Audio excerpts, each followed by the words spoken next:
Good evening, everybody. It's so nice to see all of you here tonight. We're excited to host you this evening. So tonight we will be discussing planning for an unpredictable future. So we've got a really great agenda lined up for you. So welcome to September. I can't believe it's the 1st of September. It's crazy. So our theme this month is staying in charge. So our first program of the month after tonight will be our Jumpstart program, being CEO of your household. So planning, prioritizing, and communicating. We'll be talking about coaching. Is all about keeping your life with MS balanced, so staying mentally and emotionally balanced. Then we'll go back to our next Jumpstart program. That one's going to be really interesting. We'll have 2 financial planners on to discuss staying financially balanced and planning for the future. And then, of course, we will wrap up the month with our Your Questions Answered format of our coaching program. So you can come in and ask questions, just kind of free form with our experts. So you can register for any and all of these programs online, or you can give us a call and we'll register you over the phone. All right, so if you guys have not attended a webinar before, please make sure you enter your questions into the questions chat box found in your control panel. There will be about 20 minutes at the end of this webinar for our Q&A. So we're looking forward to hearing from you. So please make sure you enter all of your burning questions to us. This presentation will also be recorded and it will be archived on our website. So if there's something you want to revisit, that will be available for you as well. We do also have a handful of really great handouts for you. The handouts is located in your control panel, along with a copy of tonight's presentation, the library article, and some supplemental materials recommended by our panelists tonight. All right, so our first presenter tonight is Megan Byer. She's a psychologist from Glen Arm, Maryland. She's an assistant professor at Johns Hopkins, and she's the founder of Find Empathy, which is a search service that matches people with therapists that are knowledgeable about their specific medical conditions. So we're really excited to hear from Megan this evening. Thanks for having me. Absolutely. And our second panelist is Tracy Tyson Miller. She is a SSDI attorney based in Jacksonville, Florida. Her practice is limited to Social Security matters, so this is what she does all day, every day. So she's been board certified in Social Security disability since 2007. So we've just got a wealth of information and knowledge on tonight's call. So at this point, I am going to kick it over to Tracy to tee us up for tonight's learning objectives. Okay, so we have about 40-minute program for you and then questions and answer afterward. But the things we want to talk about are how the unpredictability of MS can impact so many areas of your life, especially work, home, financial, and care decisions. We're going to try to help you come up with some specific strategies to financially plan and also describe strategies about maintaining communication about your financial concerns and goals. Okay, so one of the first, we're kind of going to go in a particular order here. We're going to look at 3 different vignettes just so that we can put some context around some of the topics that we're discussing. So Elizabeth is 28 years old. She was recently diagnosed with MS after an exacerbation that led to her being hospitalized. She took a 6-week leave from work in order to recover and rehab from the exacerbation, but she's back to work and she's doing well. Her disease-modifying medications seem to be working. She doesn't have any kids, and she's thinking that because she doesn't have a whole lot of symptoms and she's not really having an impact for work, that she may be able to put off thinking about her financial planning, employment options, and disability. But we will hear more about that, and I know Tracy has some thoughts about this. Next slide, please. Just to give a little bit of some background, we know that from the data that we have in the past that about 43 to 67% of people with MS leave their jobs within 12 to 15 years of being diagnosed. And we know that, interestingly, most people might think that physical symptoms are the reasons that people leave the job force, but fatigue is actually one of the most common symptoms that's associated with decisions to leave or reduce work hours. But of course, the type of MS, the type of job that you have, your physical symptoms and cognition play a significant role in employment. Next slide. Megan, I actually find that that statistic, that first one, kind of heartening. I mean, it says they leave their job, but it doesn't necessarily mean they leave the workforce. So I kind of think that, you know, quitting your job the minute you're diagnosed with MS is generally not the best option. It's more to see how things go and make some changes. And I know you're going to talk a little bit about that. Yeah, and as you said, heartening, because we know that's just as it says on this slide, that with the introduction of high efficacy disease modifying medications, which, you know, are still relatively new, the risk of losing one's job has decreased by 43%, which is pretty significant. So we're hopeful that, you know, as disease modifying medications continue to improve, that this might even, it might be decreased even more. We also know that, as you mentioned, Tracy, that, you know, we kind of want people to stay in the workforce as long as they can because it's associated with better quality of life, better mood. And we know that things like education and working with vocational counselors or rehab therapists are associated with better outcomes or staying employed for longer. Staying employed for longer is also a good thing in terms of just your credibility with Social Security. If you're trying to stay employed, you're more credible when you actually can't stay employed. It also helps you in terms of increasing the monthly benefit that Social Security may eventually be able to pay you. So all the time, everybody calls me and says, I can't work, what am I supposed to do? And I always say, well, it's not what you are supposed to do right now, it's what you should have done for the past 20 years. And this is not people with MS, this is everybody. I mean, most people become disabled for some period of time in their life. If it's a, you know, sometimes it's a short-term situation where maybe they have a heart attack and it gets to get a, you know, a hard time getting back on their feet. But this is not just for people with MS. But the main thing is to get in the habit of saving money. Everybody, every financial planner under the sun will tell you that you need to have a rainy day fund. Also keep working. Continue to work as long as you can for the reasons I've already mentioned. Definitely see if you qualify for short or long-term disability. Those policies are often available through larger employers, and you want to make sure that you look into whether they are available for you because they can be a godsend. They can really help bridge the gap between working and when disability, Social Security disability may kick in, which can take anywhere from, I mean, 6 months is very optimistic. I would say it typically takes 18 to 24 months for things to sort themselves out, just sort of depending on where Social Security is and how busy they are, that kind of thing. You definitely want to put money into your retirement accounts, 401ks, any kind of set plans you might have, or just if those aren't available, then open up an IRA. I know that people are loath to do that because they think they might need their money before their retirement age, which I think you can draw from IRAs maybe around age 59, 59 and a half, but without penalty. But if you are disabled, you can draw from those retirement accounts without penalty. So don't be worried about putting money into those accounts. They're for your retirement or for when you become disabled. And the last thing I would encourage everyone to do is to review your earnings account, your earnings statement at Social Security. You go to ssa.gov, you set up an account. I think they maybe need a cell phone at this point.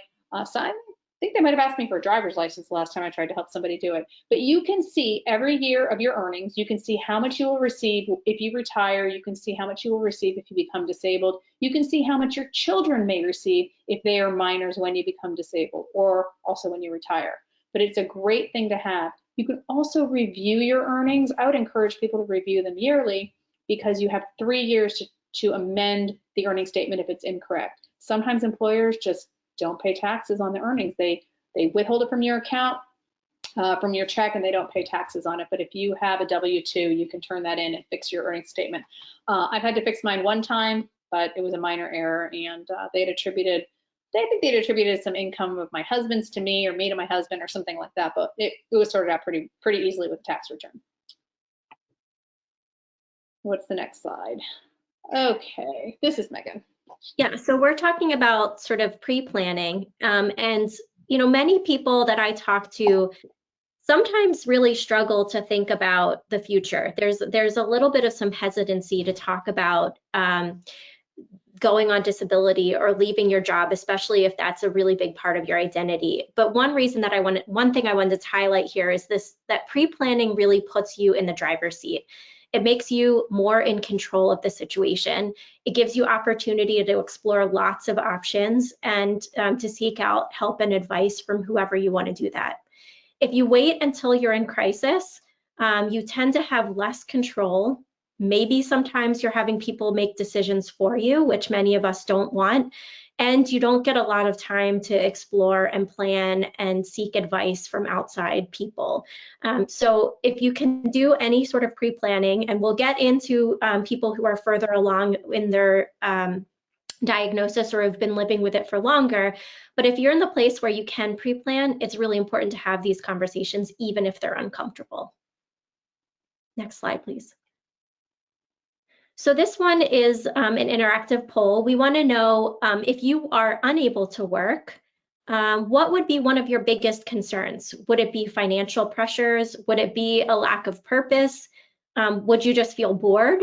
Or if there are other reasons that you would be concerned about leaving your job, we'd love to hear them in the chat box.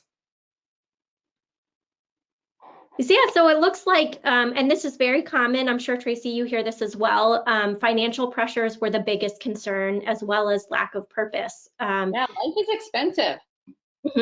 Absolutely. Life with MS is expensive. Absolutely.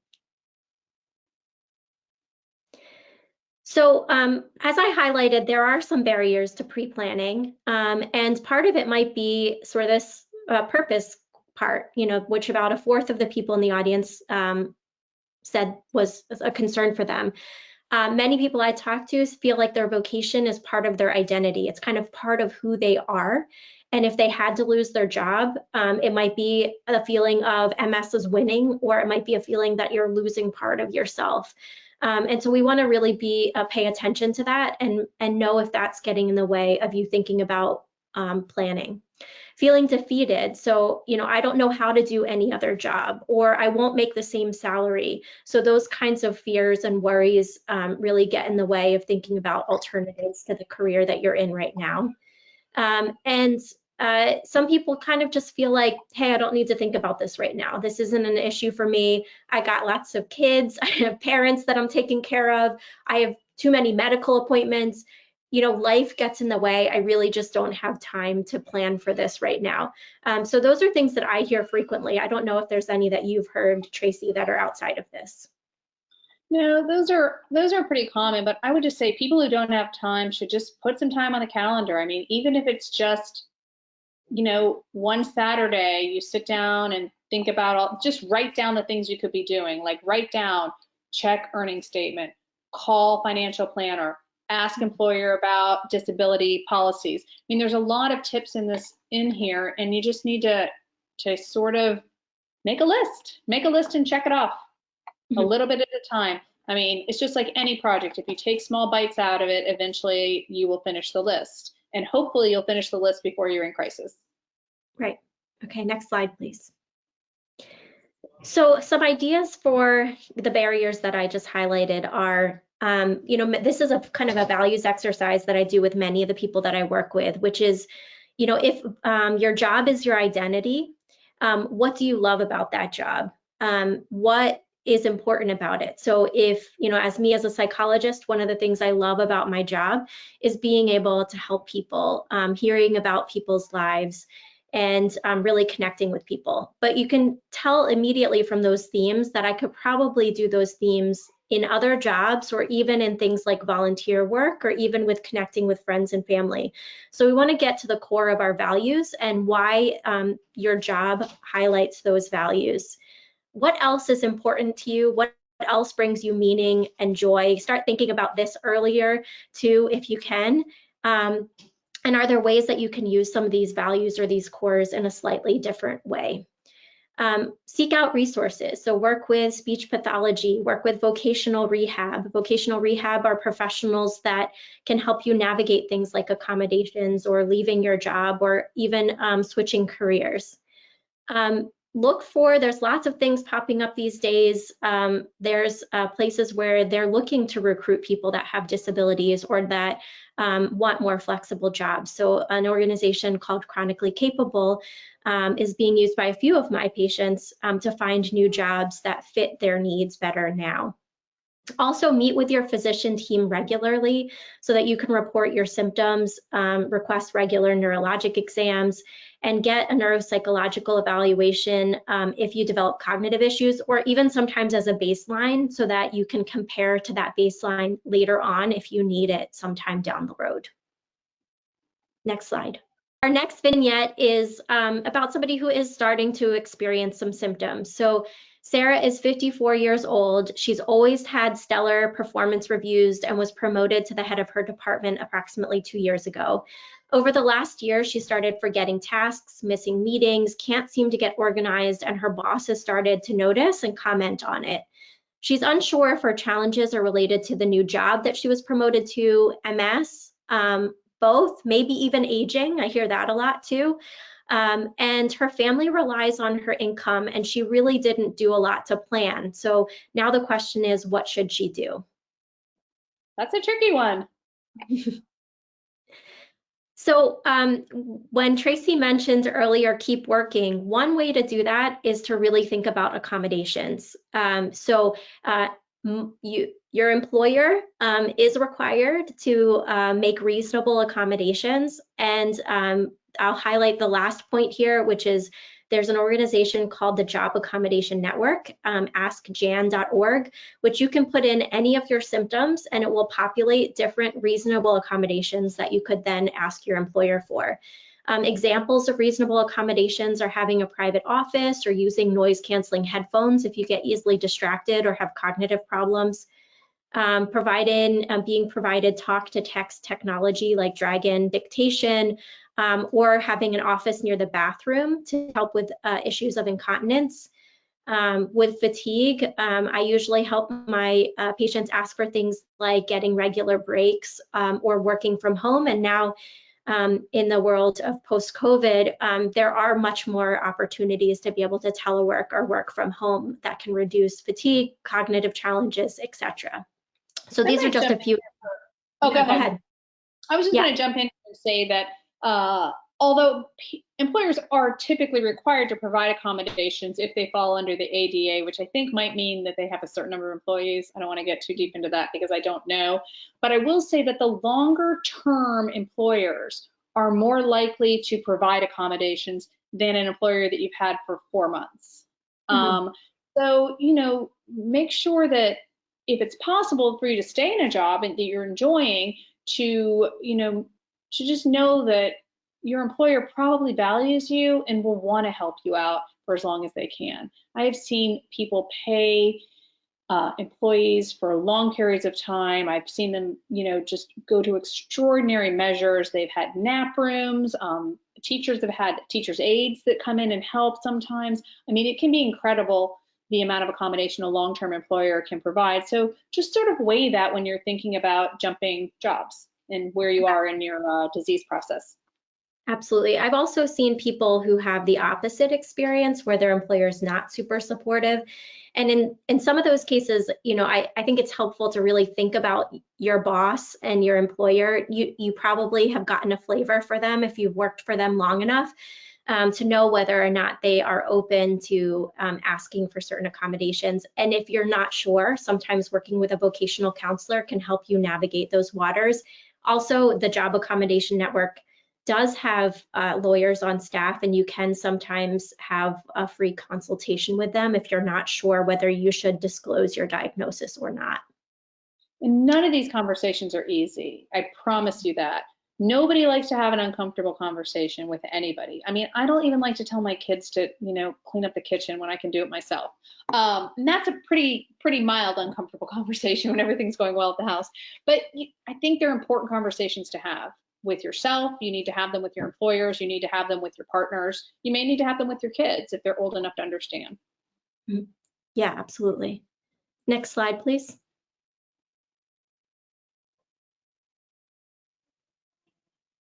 So this is our last vignette, and then Tracy's gonna take it from here because she has some really great information. So Ben is 48 years old. He started having challenges at work right around his diagnosis about 10 years ago. He did do a lot of pre-planning. He saved money. He worked with his partner to plan for leaving the workforce, but he loves his job and he feels really sad to leave it. In order to try and stay working for as long as he could, he stepped back to a position with less responsibility, but was so fatigued that he was sleeping in his car during lunchtime. He then transitioned to part-time, but he's still struggling. So while his employer still speaks highly of him, they've acknowledged that he's not keeping up. So Tracy, I'm going to let you take it from here because I think you have a lot of suggestions. I do have a lot of information here. Ben is probably in the realm of somebody who needs to start thinking about Social Security disability.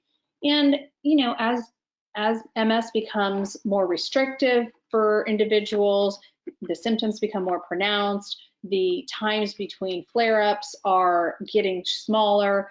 Those are when you start to think about disability. And the questions you want to ask yourself are you able to work full-time? Is it MS that's preventing you from working? Or actually, it doesn't even really matter. You may have another problem that's working in combination. I mean, MS, just because you have MS does not mean you don't also have back pain or migraine headaches or, I don't know, Crohn's disease. Social Security is looking at the medical problems you have and how they limit you.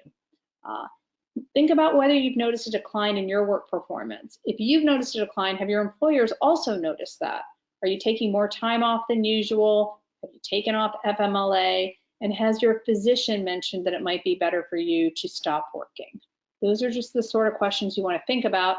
And as you get closer to applying for disability, you want to plan even more. All right, let's talk about what the definition of disability is. People throw the word disabled around all the time. You have a disabled parking permit, you're disabled. You have a hearing aid, you're disabled. You have a slight vision impairment, you're disabled. But for Social Security, they are looking for very, very specific things. A medical impairment or combination of impairments that lasts or is expected to last at least 12 months. So if you break your leg and you're back at work within 8 months, you are not disabled. If you have an MS flare that lasts 3 months and you're able to get back to work, not disabled.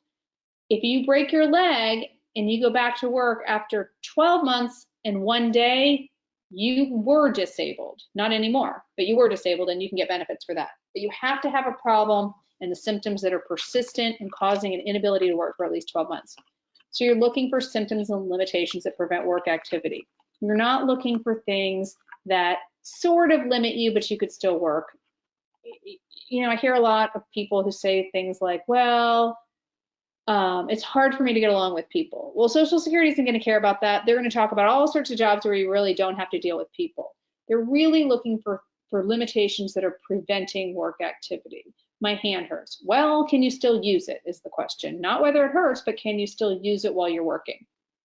The first thing Social Security is going to look at for somebody with MS is the listing. It is section 1109 of the Social Security listings, and they're in your supplemental materials in a few places. I'm going to look down at my notes here. There are 2 handouts that, I didn't prepare them, but I recommended them. The first one is a guidebook for Social Security disability for people with multiple sclerosis, and that has been provided by, I think Sarah pulled it from the National MS Society. In Appendix C, they mention on page 54, and also in Appendix B on page 40, they go through the listing. And the listing is, you were supposed to be found automatically disabled if you meet this listing, which I'm not going to go into because it has a lot of very squishy words, like it'll say something like an inability to walk without assistance, but it doesn't really define that, or marked impairment getting along with other people, but it doesn't really say what marked is. So it can be kind of difficult to meet this particular section. So then they'll start looking at other types of limitations you have. Fatigue means you need to rest. You are having problems with your left side, which makes it hard for you to walk. So they'll start to look at all those limitations in combination. They will look at your age and they will look at your work skills. But if you are under 50 years old, which means you are 17 years away from your regular retirement date, It doesn't matter if you can't do the job you want to do, or the job that you were trained to do, or the job that you are currently doing. What matters is whether there is any job in the national economy that you would be able to do. And that includes something as, you know, they'll identify a job like parking lot attendant, where they'll give you a chair. They're not going to find this job for you, but if they think you can do this job as a parking lot attendant, you will not be found disabled when you are under 50 years old. After age 50, they're going to look at the work skills you have, and they're going to have to transfer to other work that is within the realm of your skills. So the longer you can work, the better. And if you can get to age 50, it gets a lot easier to establish disability. Next slide.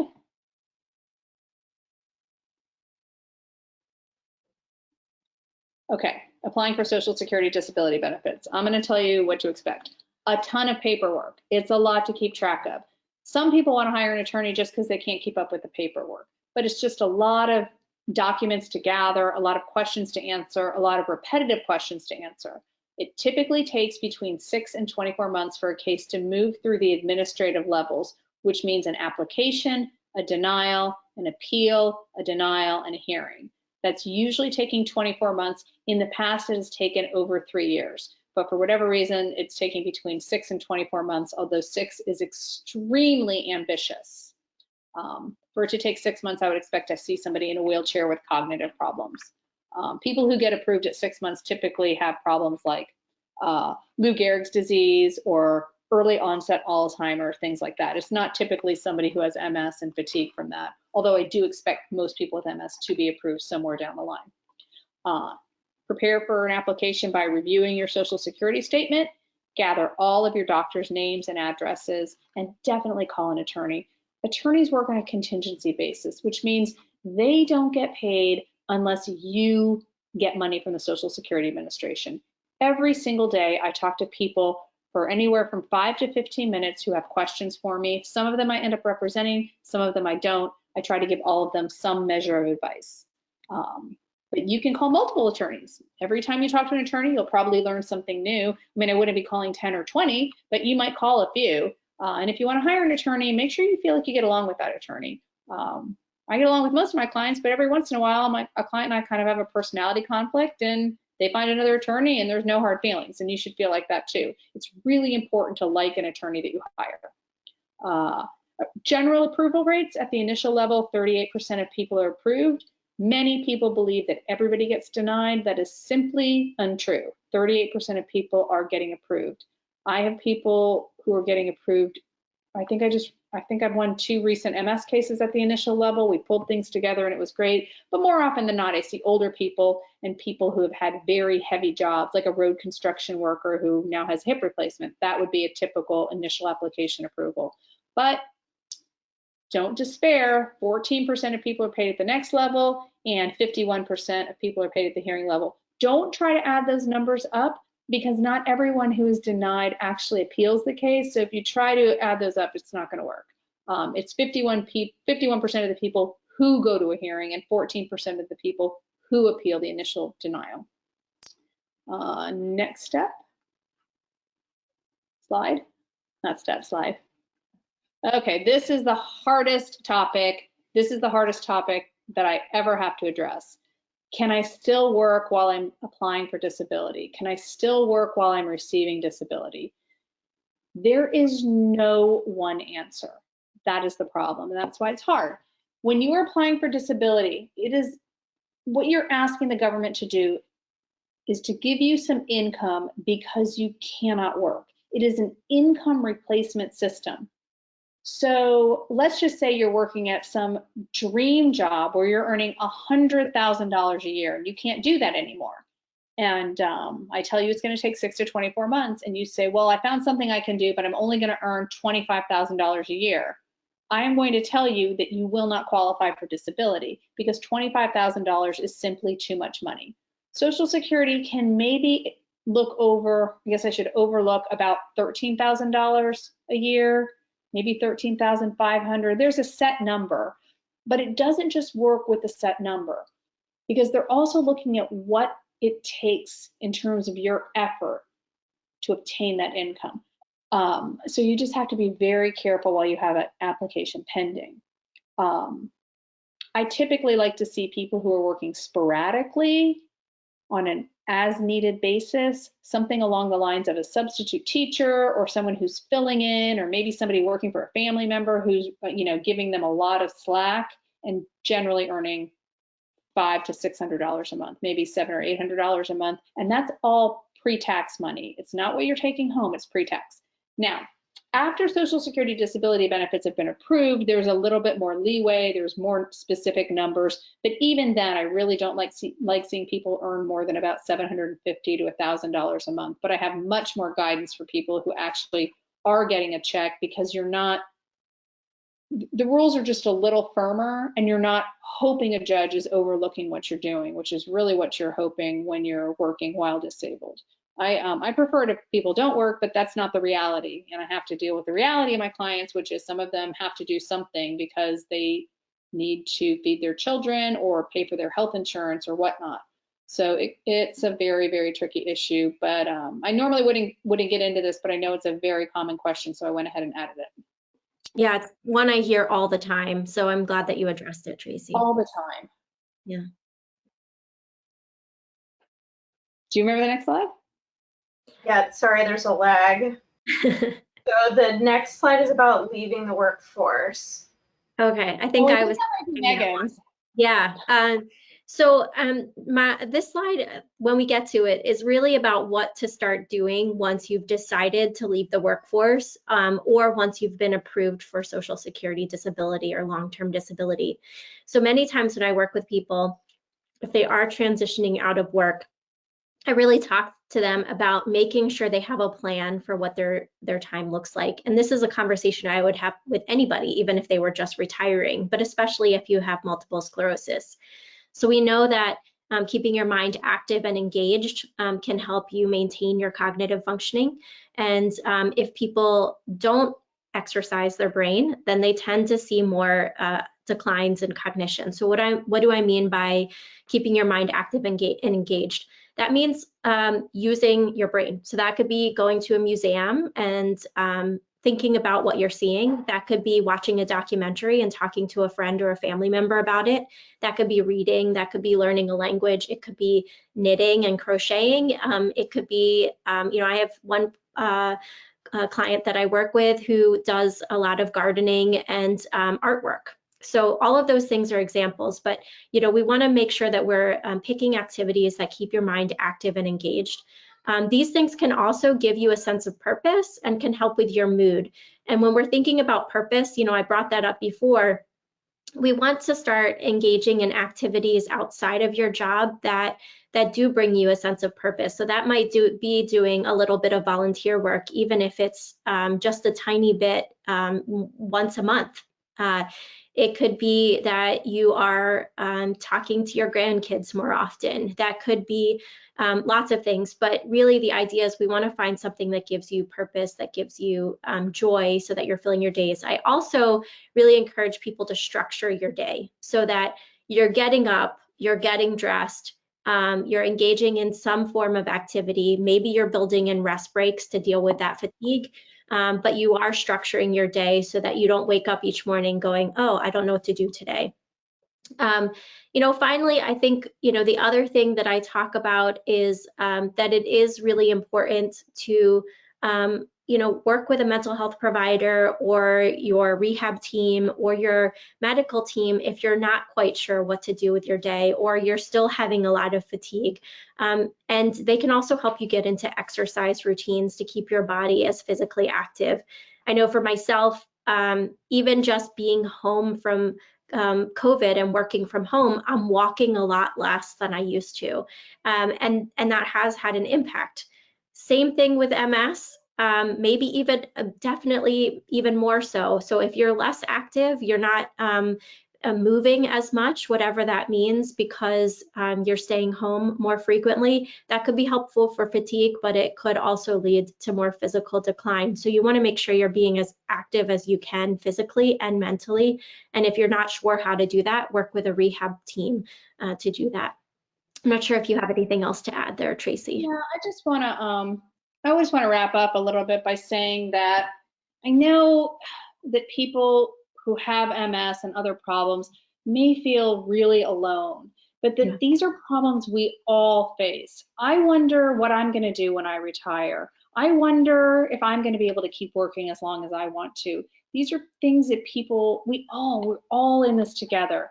Your problems might be a little more imminent, they might be a little more serious, but everybody's health fails at some point and it stinks and there's repercussions, but we're here together. I mean, and I really would encourage, I worry about my own mental health decline when I eventually stop working. I don't know when that's going to be, but I saw my dad, who was a judge and extremely active. He had MS. He stopped working. He actually stopped working before he was diagnosed with MS, because they didn't really have MRIs when he probably had his first flare up in his 30s. But he stopped working, and his cognition, just like, he wasn't thinking anymore, and just everything fell apart when he stopped working. And I'm so aware of that, and I think about it with myself, and I think about it for my sister, and I think about it for everybody in my family. Like, how do we stay engaged? How do we stay in a place where we feel financially comfortable? And how do we keep doing that till the end of our lives? So everybody, we're here together, and I'm here to help you. There are attorneys all over the place who can help you, and Megan has given you a wealth of options in terms of seeking resources online. So I think we'll probably move to some questions, if there are any.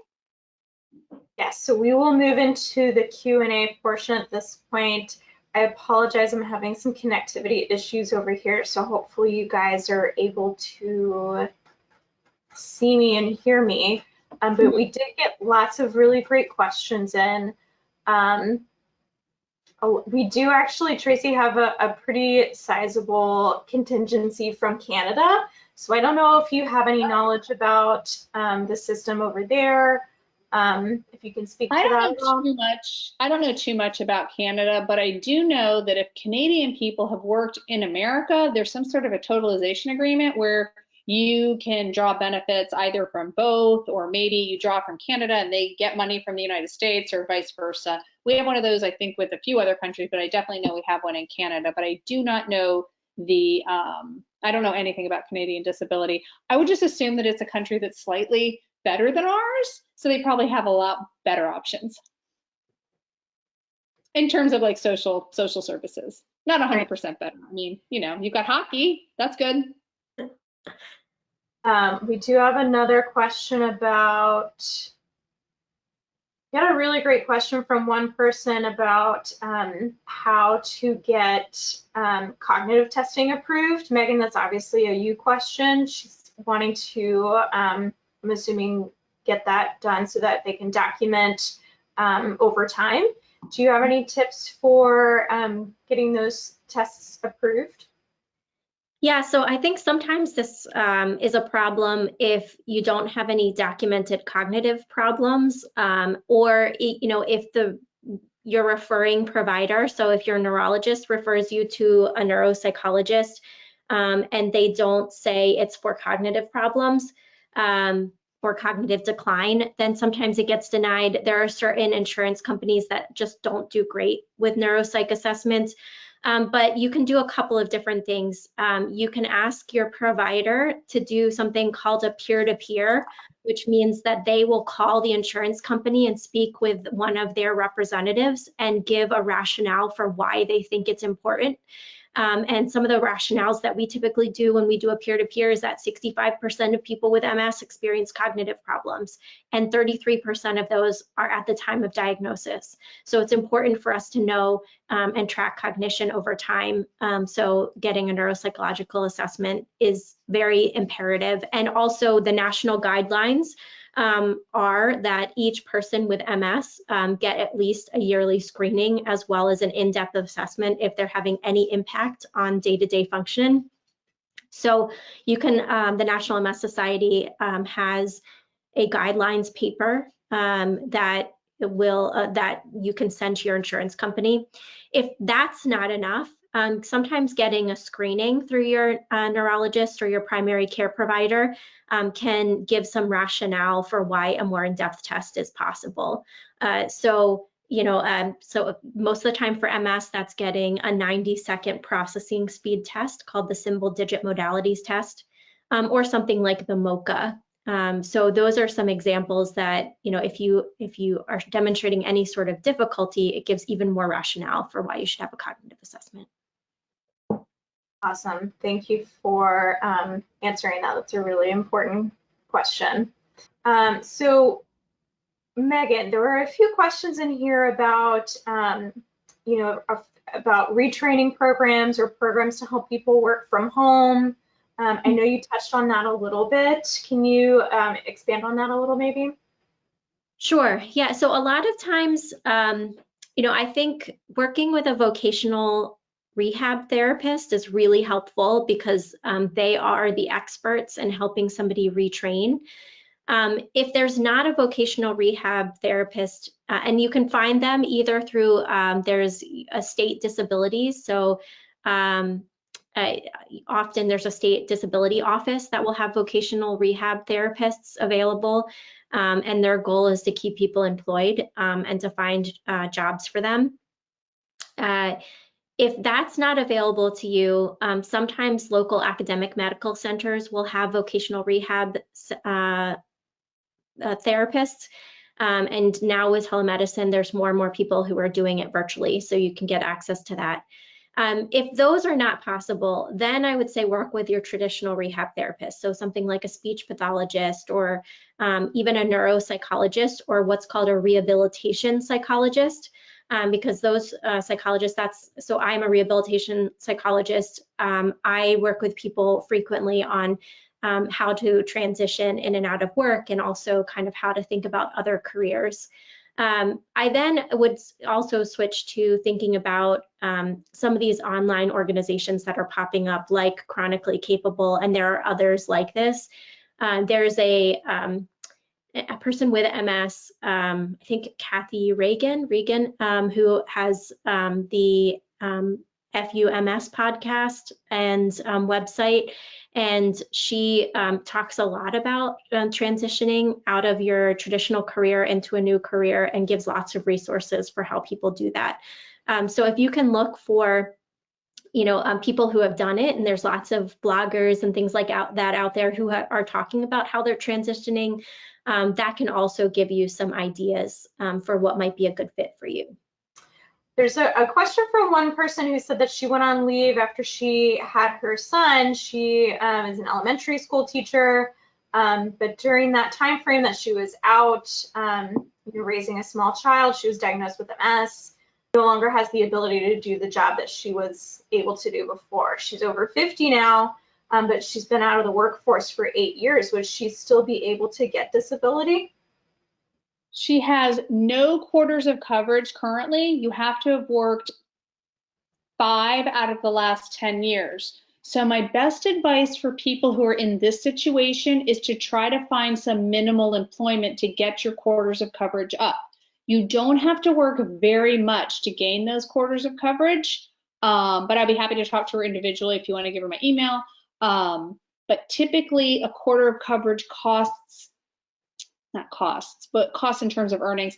I want to say it's about $1,600 per quarter. So if you take $1,600 times 4, that's the amount you have to earn in a year to get all 4 quarters of coverage. You can earn all of your quarters of coverage even in the first week of the year if you earn $6,500 in that week.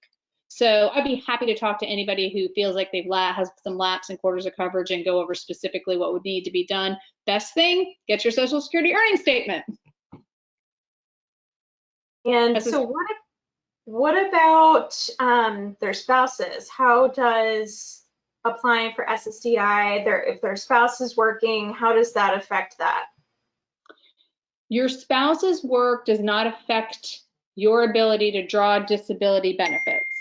However, if you're trying to draw Social Security welfare benefits, which are benefits for people who are disabled and have never worked, they're looking at your household income. So if your spouse has household income, the SSI, or you can just call it disability welfare, will play a role there. what is the best way to have a positive outcome when you are on SSDI and you're getting reviewed? Your coverage. Oh my gosh, it is so hard for Social Security to take you off of benefits. It is so hard. It is so much easier to get the benefits started than to get taken off of benefits, especially when you have a problem like MS, which typically does not get better over the course of years and decades. I would not worry about that at all. Not at all. I would just fill out the paperwork and move it along. If you're really worried, I'm sure an attorney can help you out. If you had an attorney at the outset, I mean, let me put it this way. I probably handle 100 cases a year, so probably had 2,500 cases or more. I tell every single client, if you get reviewed, if you get any paperwork, call me. I will review every single document before you send it in, and if we need to, you can hire me and I'll handle the hearing for you. I don't think I have 10 people a year calling me. I've maybe gone to 2 hearings ever. And I think one of them was from somebody who really did improve, because lots of medical problems do improve. If you have anxiety disorder and you get into treatment, maybe you're better. But MS just doesn't usually get better. And I don't say that to be discouraging. It's just kind of a fact of MS. If you break your back and you have back surgery, maybe you're going back to work. People with MS usually work as hard as they can for as long as they can until they can't work anymore. I literally would not give it any thought. No anxiety for a continuing disability review. That's really good to hear, because I'm sure that does create a lot of anxiety when you get that notice in the mail. Of course, somebody's threatening your livelihood. Of course, it's the only check you have, right? Of course. Just email me. I'll look at the paperwork for you. I'll tell you not to worry. Megan, we have a question or more of a comment in here from someone that's having a hard time getting in with an MS neuropsychologist. They're saying that they're really busy and they're just really difficult to get in with. Do you have any recommendations for finding their Megan wherever they live? Yeah, it's it is very challenging, and I would say even more challenging in the past year. So we used to have, where I work, about a month to 2 months of a waiting list. We now have a 6-month waiting list. We just are getting, I think with COVID and so many more people seeking services, and the positive fact that many people, I think, are feeling less stigmatized to seek out mental health services or neuropsychology services, means that, we are seeing more people. And also with telemedicine, the benefit is that so many people are able to see us, that also is increasing numbers. I'm seeing people in multiple states when it would have just been who can drive to me, and seeing people with even greater disability who wouldn't have been able to get out of the house and come to weekly appointments or come to this kind of thing. So unfortunately, I think part of it is that we're just seeing a lot more people coming. If you can't find an MS specialist, I would look for one of 3 types of therapist or psychologists. A neuropsychologist who's more of a generalist, because most of them will have had some exposure to MS. Since it's the 2nd most common neurologic illness, almost every neuropsychologist will have some experience with MS. If you can't find that, I would look for a rehabilitation psychologist. And if you Google these terms, the American Psychological Association, Division 40 is neuropsychology, Division 22 is rehabilitation psychology. They have listings of everybody, and there's something called PsyPact, which means that you can look and see if your state is part of it. You can reach out to a psychologist on either of those lists in any of the states that are part of PsyPact, if you are part of a PsyPact state now, because you can see people across state lines. If you can't find anybody that's a rehabilitation psychologist or a neuropsychologist, look for health psychologist, because many of them will also have experience working with MS or chronic illness or cognition. Again, if you Google health psychologist, you will find lots of different listings for people with, who have experience with health psychology. So any of those resources, any of those types of psychologists will be able to help you. A great answer, Megan. Thank you to whoever asked that question. That's a really great question to ask. I think we have time for maybe one more question. We did get a great question about setting up a disability trust. Tracy, can you talk about what that is? How do you do that? What that does for you? I am not sure what a disability trust is. There are certain trusts you can set up for special needs, but that's usually something you would set up when you're going to qualify for welfare benefits. But I think that if you wanted to set up a disability trust, you would just contact a wills and trust attorney, and they would go over the different things that are available by state. Every state has different things that, you know, that might be available or not available. But definitely, if you want to set something up to help you out when you're disabled, you can definitely do that. Sometimes people set up trusts and will put somebody else in charge if they're worried about their own ability to manage their money. So you would pick a trustee that you trust to manage your money and disperse it as needed. I want to go really quickly back to saying that you shouldn't worry about those continuing disability reviews. You shouldn't, but you still have to do everything Social Security says. You have to respond. You can't just really not worry and do nothing, because then you're going to be in trouble. So respond, fill out the paperwork, and then stop worrying. And I do want to tell you also, sometimes you just fill out the paperwork and you never hear. They're just looking at your records without instituting a formal review. So you may turn those papers in and never hear another word for 3, 4, 10 years. But anyway, the disability trust, I would just try to find a good wills and trust or trust and estate attorney in your state. Okay, thank you for that, and thanks for that clarification. So I think we're just about out of time. Do you guys have any key takeaways that you briefly want to share? No, I'm just so glad I got invited to do this and got to participate and got to work with you again, Sarah, and got to meet Megan. Yeah, it was wonderful to work with both of you. I would say my final thought is, if you're not sure which direction to go, look at your rehab department, your local rehab department, because they're, you know, any one of the people that you meet with in your rehab department will be able to point you in the right direction if you're not sure how to move forward with vocation or financial planning or any of these things. Excellent. Well, thank you so much, Lee. Although this webinar might be over, we do have several more opportunities to connect throughout the month, including on social media. We hope that you will join us over there.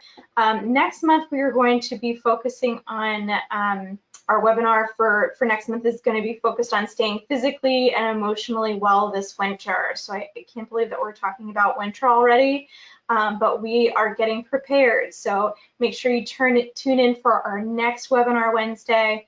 We'll also be sending out a survey at the end of this that should show up on your screen after this webinar closes out. We really appreciate your feedback. It really helps to inform what the topics that we do.